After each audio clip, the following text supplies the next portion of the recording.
Download and upload more than ever before with an ultra-fast fiber connection. With 3 simple steps, you can be the one with an SLT fiber optic connection. Visit slt.lk.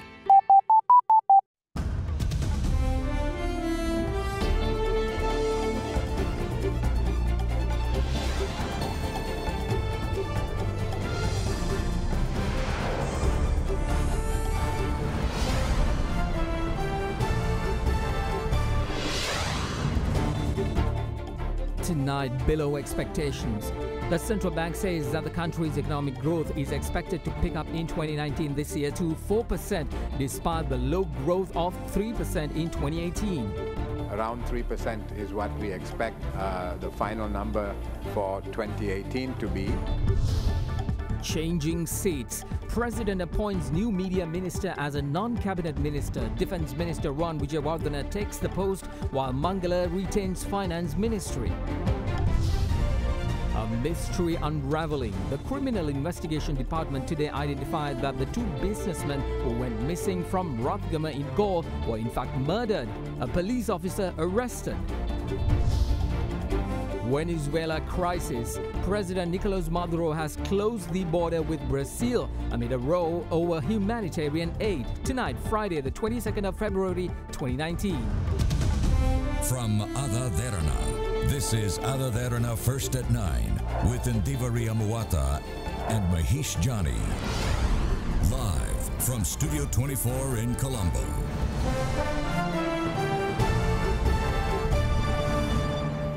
And a very good evening and welcome to First at 9 right here on Ada Derana 24. Good evening, Indivari. Good evening, Mahesh. A good day to report on a myriad of stories, I think, from development to politics and to poverty. Indeed, a bit of drama at the UNP headquarters. Well, my question is, are parliamentarians in the Sri Lankan House using cocaine? I mean, what's this controversy that's unraveling? Exactly. Lots are trying to get to the bottom of it, but let's see how it unfolds. Today there is a development. We will report on that story, but we have a lead story before that. Well, an economic growth path that is slower but more stable, which invests in communities to strengthen the social foundations for development, has been proposed as an appropriate strategy for the war-ravaged northern Sri Lanka by a newly launched report. Now, the new report, compiled by an independent committee and commissioned by the Central Bank of Sri Lanka, shows that there is a need for leadership to take forward a new economic development agenda for the North, while the establishment of a special vehicle to tackle unique post-war challenges is a need of the hour. Now, Minister of Finance Mangala Sambaravira is hopeful that this Northern Development Framework will pave way for sustainable development and lasting reconciliation in war-torn areas during the launch of the report titled Economic Development Framework for a Northern Provincial Master Plan. He also called on the political leadership and academics as well as professionals in North to work hand in hand with other stakeholders to repair and achieve fast recovery in the conflict-affected areas. While indebtedness was clearly a serious and pressing issue, what also became clear was that it was really a symptom of a deeper underlying malaise. And that underlying malaise was a lack of productive employment and decent income. So one couldn't really foresee a sustainable exit from this problem of indebtedness without addressing the larger development challenge in terms of creating employment and income. But to solve the underlying problem, one needed to have a clear strategy for development of the area. And that was really the rationale why the central bank established this group of academics and professionals to develop a development framework. Clearly, the framework now has to be fleshed out into policies, programs, and projects. And for that, Finance Ministry will have to play a leadership role, but it will have to be an interministerial effort. The issue of indebtedness, which first became known in the North, has led the government to take active measures in other provinces as well through the recent debt write-off of indebted women in 13 drought-affected districts. And in the North, the budget allocation of 500 million to credit cooperatives will be reaching over 30,000 households who are able to take small loans at low interest rates. Additionally, we have launched the Enterprise Sri Lanka Low Interest Loan Scheme, for which Treasury provided 5.2 billion last year. We have also provided an additional 4 billion rupees this year. Gamperaliya is also being implemented successfully in the north, covering Jaffna and Wanni electoral districts. We will bring nearly 5,000 million worth of projects to these areas. A huge success of Gamperaliya 2018 in the north demonstrates that the development strategies are well matching the dire needs of those marginalized communities. The minister also highlighted that a lasting solution for reconciliation could be reached fast if the North works hand in hand with other state and non-state actors. In launching this framework drafted by academics and professionals from the North, we have now the possibility to transform these reconciliation-oriented development initiatives into a decade-long program for the sustainable reconstruction and economic growth of the North. All I'm hoping is that, unlike other master plans which we have seen before, because some say that Sri Lanka's road to nowhere has been paved with master plans. So I hope this one will be out soon and implemented to the letter. State Minister of Defence Ruwan Wijewardena was sworn in as the non-cabinet Minister of Media before President Maithripala Sirisena this evening. Wijewardena also serves as the non-cabinet Minister of Defence. Meanwhile, Mangala Samaravira was sworn in as the Minister of Finance. He was earlier in charge of both the subjects of finance and mass media.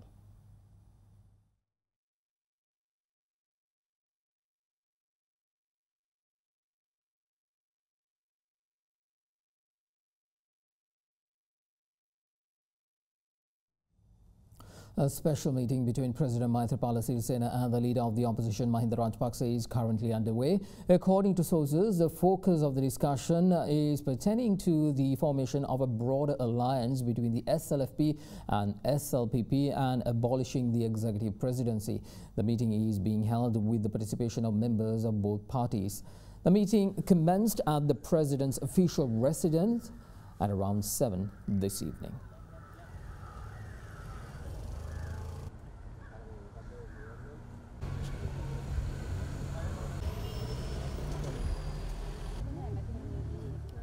After his controversial statement recently, State Minister Ranjin Ramanayake appeared before the UNP committee, which was set up to probe cocaine allegations against parliamentarians today. State Minister Ramanayake, speaking to media following the appearance, said that he revealed names of several parliamentarians who consume cocaine. The UNP appointed a committee to probe these allegations leveled by Ranjin Ramanayake himself on the 20th of this month. The committee, headed by Minister Lakshman Kiriyalla, consists of State Minister Iran Vikramaratne, MP Ashumara Singha and President's Counsel Nisanka Nanayakara. Meanwhile, State Minister Ranjin Ramanayake today underwent a blood and urine test at a private hospital in Colombo in a bid to prove his sobriety. The report released to media proved that the tests were negative.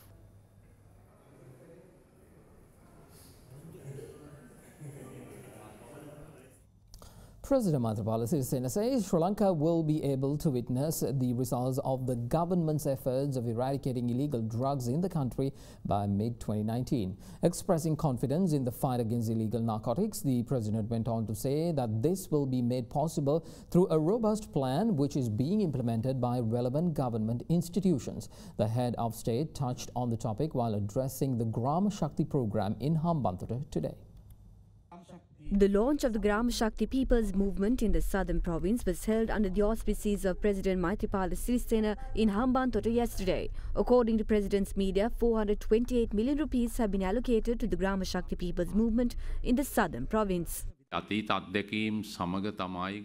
The Grama Shakti program was created based on past experiences. Its main aim is to eradicate poverty and strengthen the rural economy. There are talented and skilled individuals in both rural and urban areas, but they lack basic facilities or capital to enhance their capabilities. The Grama Shakti program hopes to address this shortcoming. We also want to assist low-income earning families to be self-sufficient. By the middle of this year, we believe we will be on a firm footing in our campaign to eradicate illegal drugs, especially with new programs being implemented in relevant departments.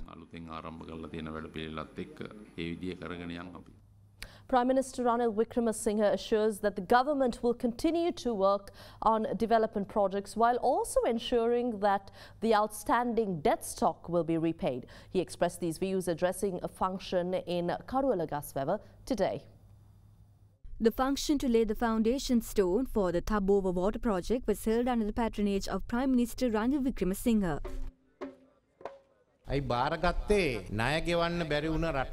We took over a country which had a heap of debt and a devastated economy. We started repaying debt even with great difficulty.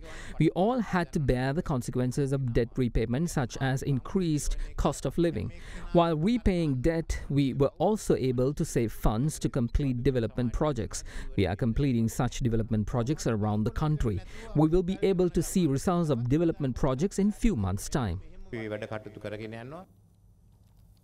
The report probing into the brawl that took place in Parliament on the 14th and 15th and the 16th of November was tabled in Parliament today. The report levelled accusations against 54 MPs of the United People's Freedom Alliance, 4 UNP parliamentarians and a member of the JVP. Deputy Solicitor General Rohanth Abesuriya says that under the Parliamentary Powers and Privileges Act, the findings in the report should be submitted to the Supreme Court through the Attorney General. He went on to say that actions can be taken against MPs guilty of criminal offences under the common law.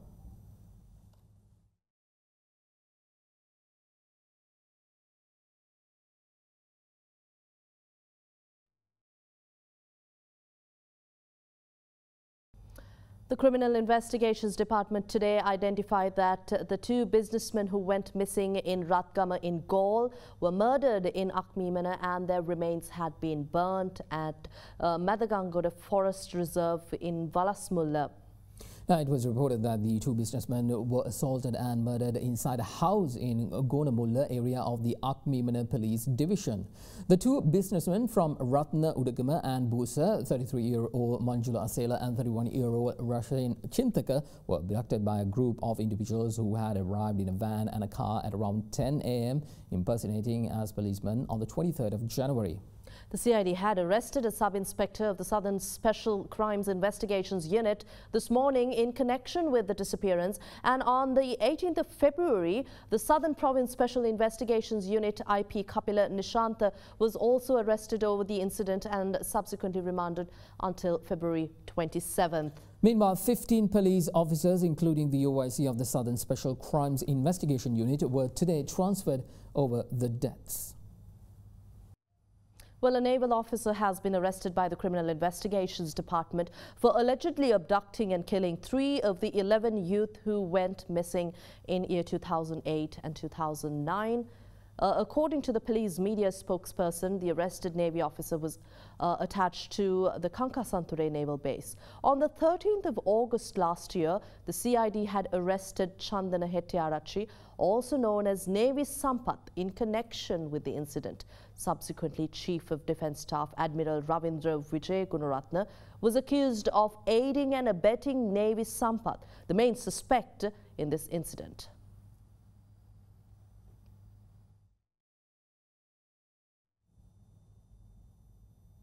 A bit of good news to share with you this evening. TV Derana was presented 4 awards at the DS Students Brand Awards organized by DS Samaranayake College last evening.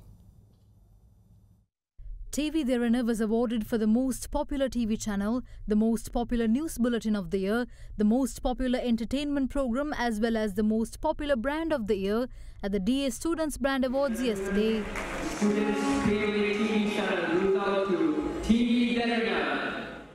The winners were selected following a survey among 5,000 students in the Western Province.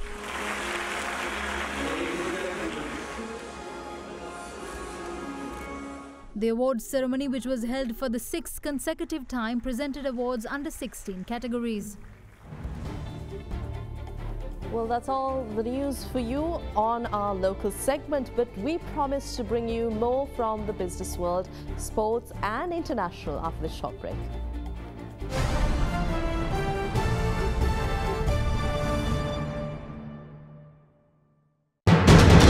You are watching Sri Lanka's #1 news channel. This is Other Derana 24.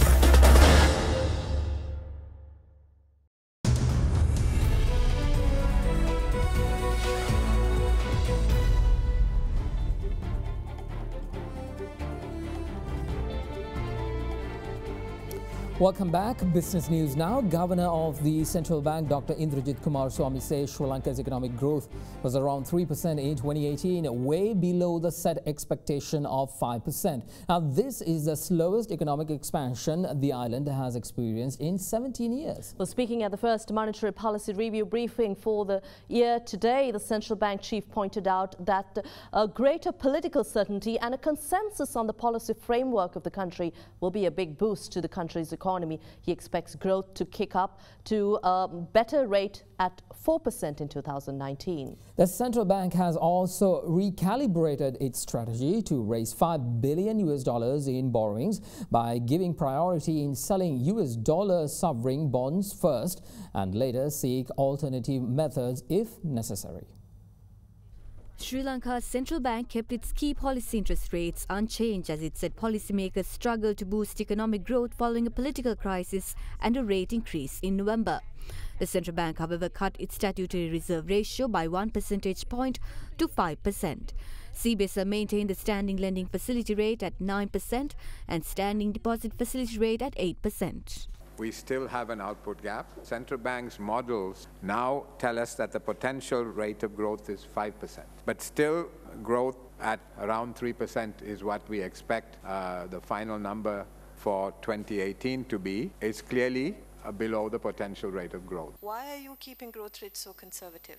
I think 4% is reasonable. Clearly there could be a surprise to the upside. I think it's better to underpromise than overdeliver. Governor, I think 3% is the lowest growth since 2001. What's wrong with the economy? Where has the growth to come from and where is not coming? Earlier there was kind of a consistent policy framework. When your population is increasing, all you have to do is you add labor. Growth is driven by labor augmentation. When that goes away, as I said, it's much more difficult to get growth. Because then it has to be through productivity improvements, which is a much more difficult way of achieving growth. So to achieve 4% or 5% is much tougher when you don't have a demographic dividend. I do feel in terms of macroeconomic policy making, we have moved in the right direction. But there is no doubt, there is political uncertainty in the country, and that's a factor. And it's very important that we have greater political certainty. If you can have a consensus on the policy framework, the country, and then do your politics, that's, I think, would give a big boost. The governor went on to say that Sri Lanka will prioritize in selling US dollar sovereign bonds before resorting to other alternatives to repay maturing bonds such as syndicated loans. We have kind of recalibrated our strategy and given priority to going for an international sovereign bond first, and then we'll see how much money we can raise at a reasonable cost, and after that we can see what other borrowing that we need to do to meet the financing gap that remains. Governor, I remember you said like in the first quarter you were aiming for something like $5 billion borrowing, right? 1 billion from Bank of China, 1 billion swap from RBI, 2 billion from ISBs, and then Panda and Samurai Bond. Yeah. Nothing has come so far. How concerned are you? No, actually the RBI swap arrangement, they have offered it to us, but we have various administrative processes. It has to be approved by cabinet, the AG has to give clearance. So we're basically going through those hoops. So once we have completed our administrative and legal processes, that money will come in, hopefully within the next week or so. How much we borrow through term loans would depend on how much we are able to raise through the ISB. So at the moment we are focusing on the ISB to see how much we can raise through that. After that we'll fill the gaps. But everything is still on the table. The Panda bond, the Samurai bond, possible term loans. What actually happened to the loan from Bank of China? Because you were so confident that it will come before the end of January. There were certain negotiations that needed to take place, as well as certain administrative matters. So, but first let's see what we get out of the ISB, and then see how much we need from them and on what terms, etc. Well, before we move on with other business stories, we have an update with regard to that meeting between President Maithripala Sirisena and opposition leader Mahinda Rajapaksa. It concluded a short while ago. Now, speaking to media following the meeting, UPFA parliamentarian SB Dissanayake said that it will take a little over 1 month to form a coalition. That was the agreement between the discussion, and the focus of the meeting was to see how they can form a broader alliance between the SLFP and the SLPP. Now, Parliamentarian S.B. Samaranayake, who came out from that meeting, said that apparently it'll take about a month in order to create that particular broader coalition. The meeting commenced today at the President's official residence at around 7 p.m. and it concluded just a short while ago. Well, back in business news, Sri Lanka Tea Board says black tea exports to the Chinese region increased 10% year-on-year by end 2018. Speaking to media today, Chairman of Sri Lanka Tea, Lucille Vijayawardena, said that the board expects to invest adequate funds to further promote Ceylon black tea in China due to its promising demand. Lucille Vijayawardena also revealed plans of a global Ceylon tea campaign to be held in May in order to target more consumers for the Sri Lankan brand. At present, China, they buy about 10 million kilos of black tea. So it's an encouraging fact that Chinese people have started drinking black tea from Sri Lanka. We expect this black tea consumption to grow each year by at least 10% per year. The income from China from the sale of black tea is around at 600 rupees, around 6 billion rupees to the country. So therefore we will be spending a fair amount of funds to promote black tea, Ceylon black tea, to young people in China. We are very positive, we are bullish about the Chinese market. During this year, that is 2019, we hope to launch a global tea campaign, that's a generic campaign in 12 countries. So China will be one of the first countries that we will launch. This will be in during the month of May 2019.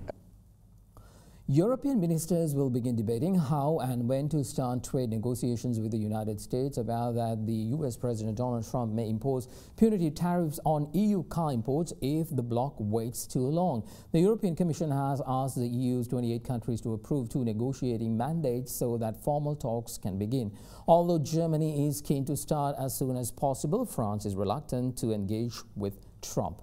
The United States and Europe ended a standoff of several months last July when Trump agreed to hold off on car tariffs while the two sides looked to improve trade ties.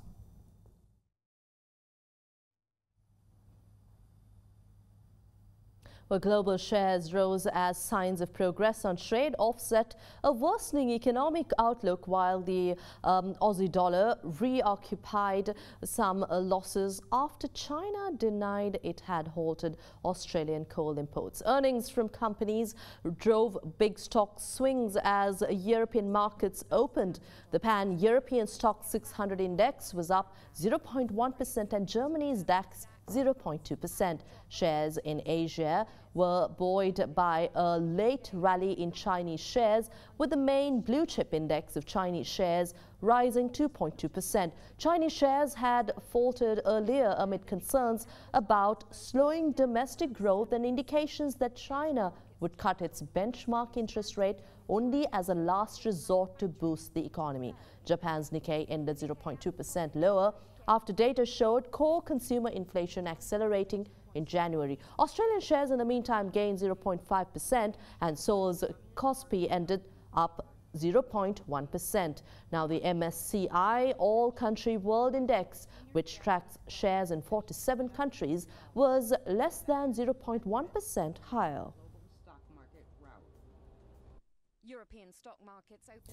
To the local stock market now, the all-share price index ended 0.02% weaker at 5,837.72 today, recording its lowest close since 26th of October and marked its 5th straight session of declines. The turnover was at 489.3 million rupees, near half of last year's daily average of 834 million rupees, and foreign investors were net sellers of 300.2 million rupees worth of shares, extending the year-to-year date net foreign outflows to 5.5 billion rupees worth of stocks. Now here's a brief report from NDB Securities on this week's market performance. During the week, the ASPI lost 1.2%. The average daily turnover for the week was down from last week to 549 million rupees. Furthermore, foreigners remained active for the week, closing as net sellers, where foreign sales accounted for nearly 31% of the total weekly turnover. A net foreign outflow of 233 million rupees was recorded for the week. Well, the Sri Lankan Rupee posted a loss of 0.4% this week after a similar dive in the previous week due to higher dollar demand from importers and outflows from the stock market. It ended at 181 rupees and 31 against the US dollar today. Here's a look at how the Sri Lankan Rupee traded against other major currencies across the world.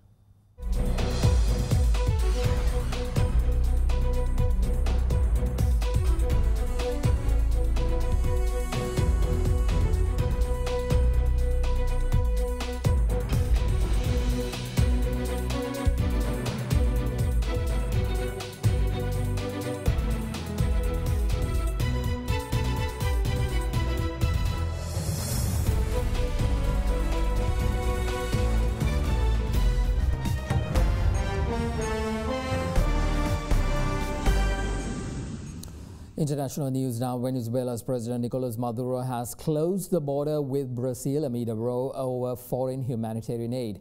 The embattled leader said that he should also shut the key border with Colombia to stop the opposition bringing in relief. Venezuela's inflation rates has seen prices soar, leaving many Venezuelans struggling to afford basic items such as food, toiletries and medicine. President Maduro denies any crisis and calls the aid delivery plans to a U.S. orchestrated show.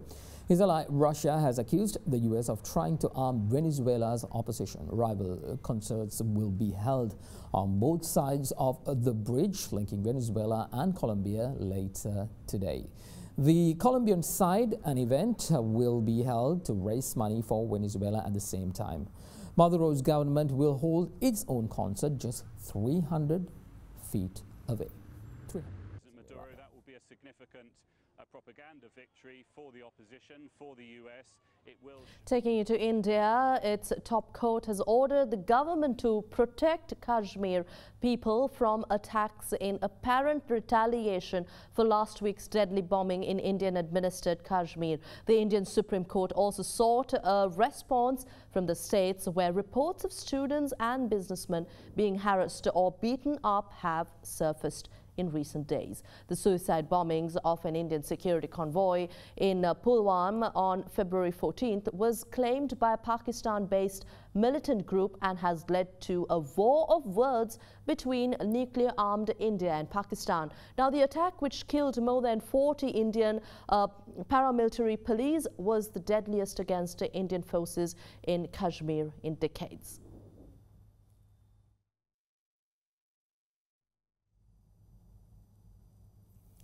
China would welcome a visit by Britain's Finance Minister Philip Hammond a day after Hammond said talks of deploying a British warship in the Pacific had complicated bilateral relations. As Britain prepares to exit the European Union, its biggest foreign and trade policy shift in more than 40 years, it is seeking to strengthen diplomatic and trade relationships with countries around the world. Now, earlier this month, Defence Minister Gavin Williamson said that Britain would use military force to support its interest after Brexit and outlined plans to deploy a new aircraft carrier to the Pacific, where London seeks to demonstrate its influence in relations to China. British media reported that China had cancelled trade talks with Hammond after this speech.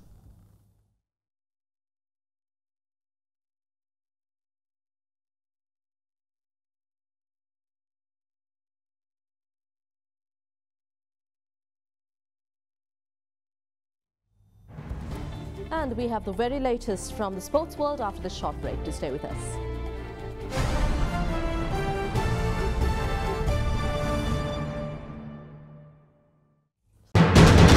You are watching Sri Lanka's #1 news channel. This is Other Derana 24.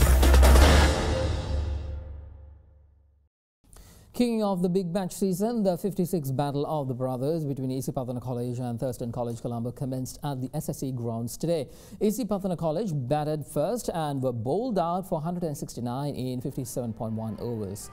Femindu Dikvala was the highest run scorer for AC Pathana with a knock of 40. Coming into bat their first innings, Thurston College managed to score 148 for the loss of 4 wickets at the end of the day's play.